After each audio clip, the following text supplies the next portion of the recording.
Morning friends, I am M K Singh from the Oxford intermediate English. और आज मैं आप लोगों के सामने लेकर आ गया हूँ 11th क्लास का जो ग्रामर सेक्शंस है वो जीरो लेवल से शुरुआत से कि आखिर में ग्रामर होता क्या है। उसके बाद मैं लिटरेचर की शुरुआत करूँगा।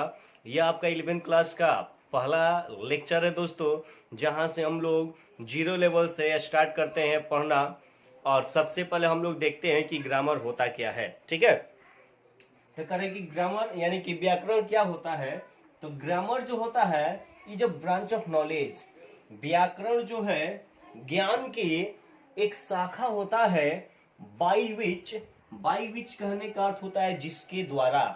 व्याकरण ज्ञान की एक शाखा होता है जिसके द्वारा वी लर्न हम लोग सीखते हैं टू राइट लिखना, पढ़ना एंड स्पीक और बोलना करेक्टली सही ढंग से, यानी कि शुद्ध तरीके से, सही रूप से। यानी इसका अगर कोई हिंदी बोलेगा तो इस तरह से हो जाएगा दोस्तों, व्याकरण is a branch of knowledge, यानी कि ज्ञान की एक शाखा है, बाई विच जिसके द्वारा, व्याकरण ज्ञान की एक शाखा है जिसके द्वारा हम लोग यानी कि हम लोग अंतिम से शुरू की और सही ढंग से, सही तरीके से, यानी कि शुद्ध इसको हम बोल सकते हैं, सही तरीके से लिखना, पढ़ना और बोलना सीखते हैं। लिखना, पढ़ना और बोलना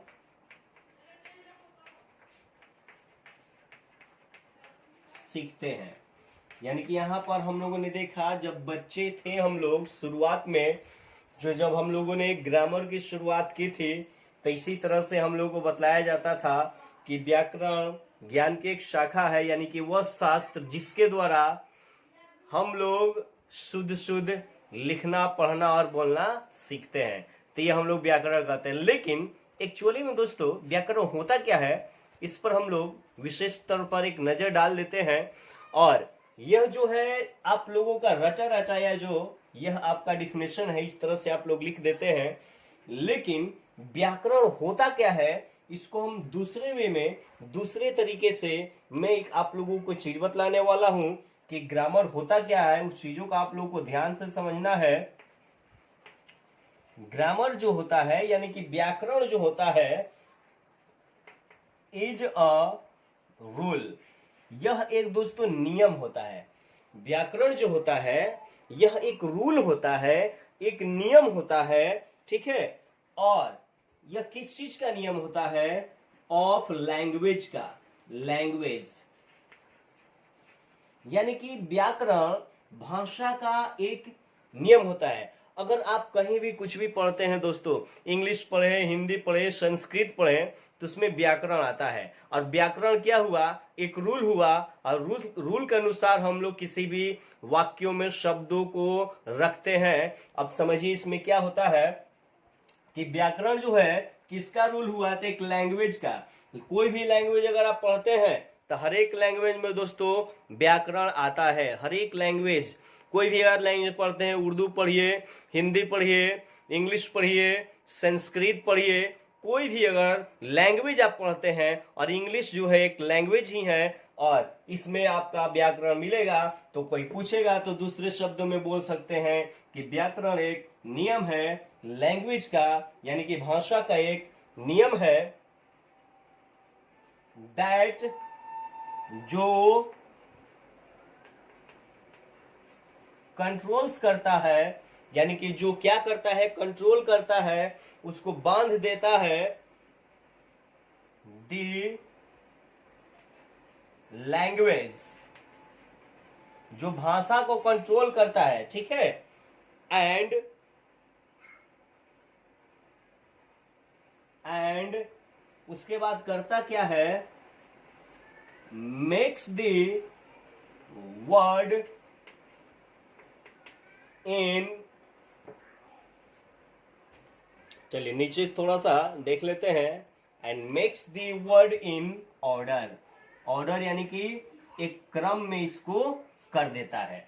करें कि व्याकरण जो है भाषा के एक नियम होता है जो किसी भाषा को कंट्रोल करता है, नियंत्रित करता है, और उसमें जितने भी शब्द हैं शब्दों को एक ऑर्डर में कर देता है, एक क्रम में कर देता है। तो यही आपका व्याकरण कहलाता है। चलिए नीचे वाले का भी हम लोग हिंदी लिख लेते हैं दोस्तों, लाइन बाय लाइन इसको समझ लेते हैं। ऊपर वाला तो आप लोग सीख ही चुके हैं बचपन से ही। अब कह रहा है कि व्याकरण यानी कि grammar is a rule of language, यानी कि व्याकरण जो है भाषा का एक नियम होता है।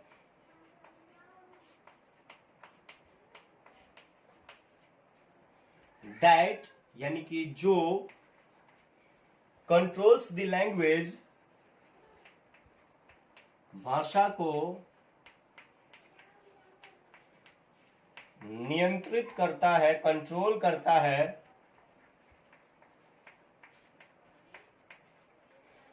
एंड और makes the word in order, word mess कर दीजिएगा, शब्दों को एक क्रम प्रदान करता है।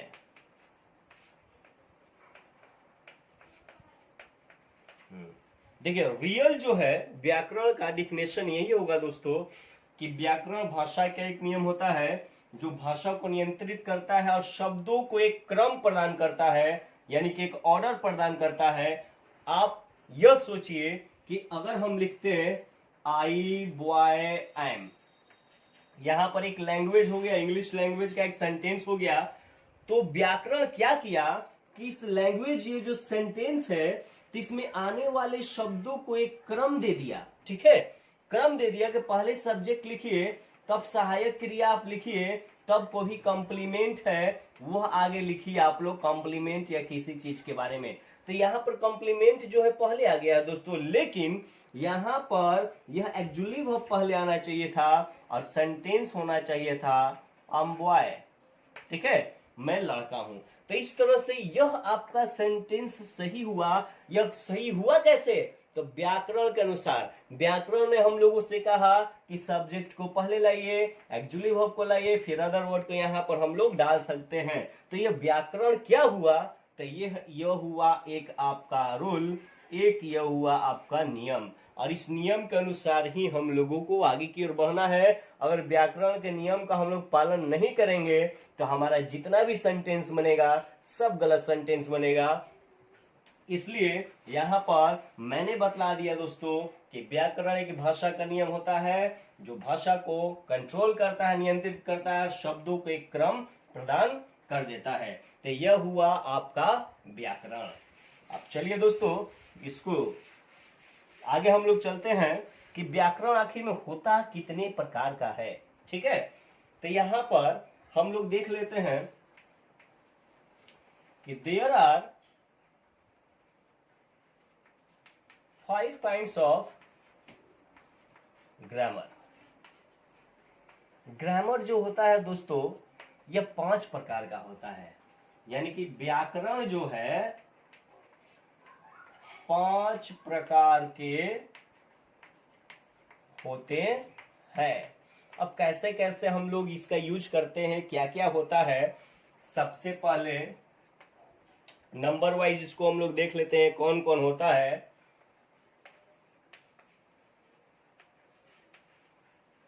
ऑर्थोग्राफी। ऑर्थोग्राफी कहने का अर्थ होता है दोस्तों वर्ण विचार।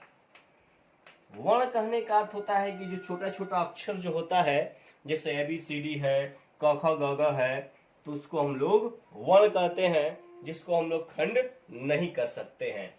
दूसरा होता है दोस्तों इटमोलॉजी।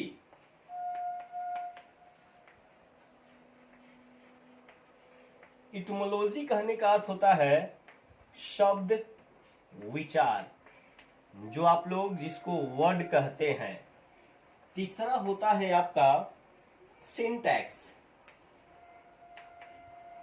जिसको हम लोग वाक्य विचार कहते हैं, यानी कि इसको हम सब्जेक्ट वर्ब एग्रीमेंट के रूप में भी जानते हैं। सिंटैक्स को हम लोग सब्जेक्ट वर्ब एग्रीमेंट भी कहते हैं।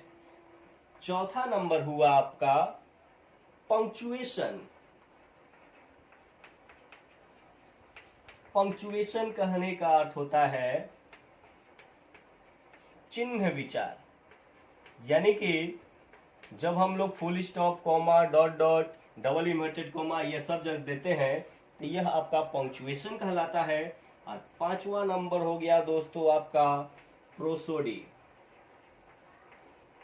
प्रोसोडी कहने का यहाँ पर अर्थ हुआ छंद विचार। छंद विचार, छंद और अलंकार के बारे में हम लोगों को पढ़ना है, और यह आपका फिगर ऑफ स्पीच के अनुसार आगे हम लोग पढ़ेंगे।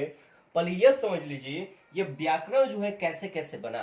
तो यहाँ पर ऑर्थोग्राफी यानी कि वर्ण, जब हम लोगों ने लेटर अक्षर पर विचार किया तो इंग्लिश में आपका जो 26 अल्फाबेट है ए से लेकर जेड तक, तो यह आपके एक एक अलग अलग कर दिए तो यह वर्ण कहलाए।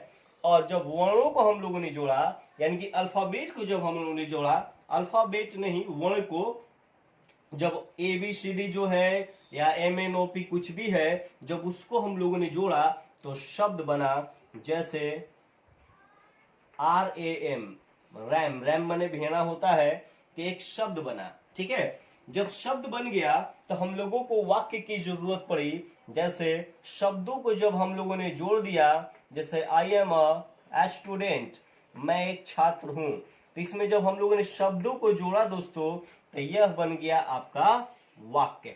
जब यह वाक्य बन गया तो यह कंप्लीट वाक्य नहीं हुआ। ठीक है, कंप्लीट वाक्य के लिए या आपका शब्दों को तो हम लोगों ने जोड़ दिया, उसके लिए हम लोगों को चाहिए पंक्चुएशन।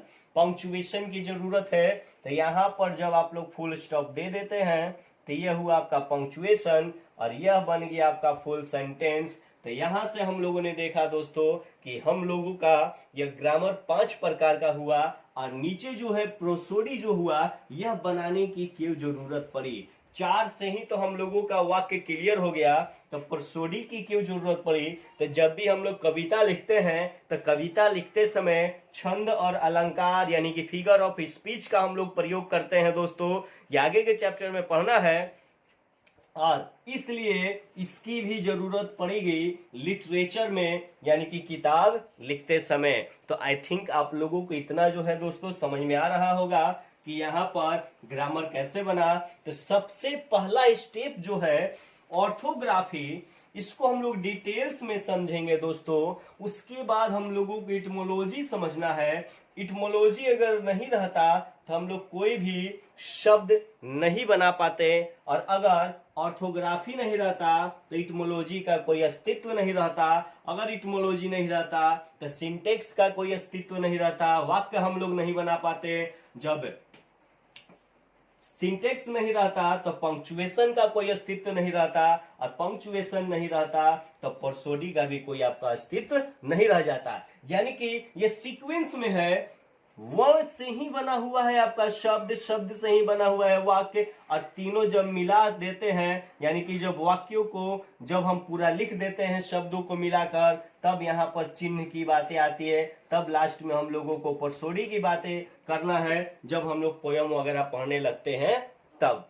तो दोस्तों एक एक करके हम लोग सभी चीजों को, ऑर्थोग्राफी क्या है, इटमोलॉजी क्या है, सिंटेक्स क्या है, पंक्चुएशन क्या है, प्रोसोडी क्या है, ये सारी चीजों को हम लोगों को लाइन बाय लाइन पढ़ना है। यह पहले दिन का क्लास था दोस्तों, इसलिए इसको मैं थोड़ा लंबा नहीं ले जाना चाहता हूँ। यह आप लोगों को बस 15 मिनट का ही वीडियो बना रहा हूं। अब एक एक करके स्टेप बाय स्टेप हम लोग पढ़ेंगे। उसके बाद आप लोगों को किताब का भी मैं प्रैक्टिस कराता रहूंगा। बुक जो है रेनबो फर्स्ट, उसके बारे में भी मैं आपको पढ़ाता रहूंगा। यह ग्रामर भी चलता रहेगा और यह बुक भी चलता रहेगा दोस्तों। अगर वीडियो अच्छा लगे तो लाइक शेयर और कमेंट कर सकते हैं आप लोग। चलिए आज के लिए इतना ही, और आगे हम लोग इसको डिटेल्स को लेकर पढ़ेंगे, डिटेल्स में लेकर आऊंगा और इसके बारे में एक एक करके मैं आप लोगों को पढ़ाऊंगा, ताकि आप लोगों का इंग्लिश जो है काफी आसान हो जाए। Thanks for watching this video.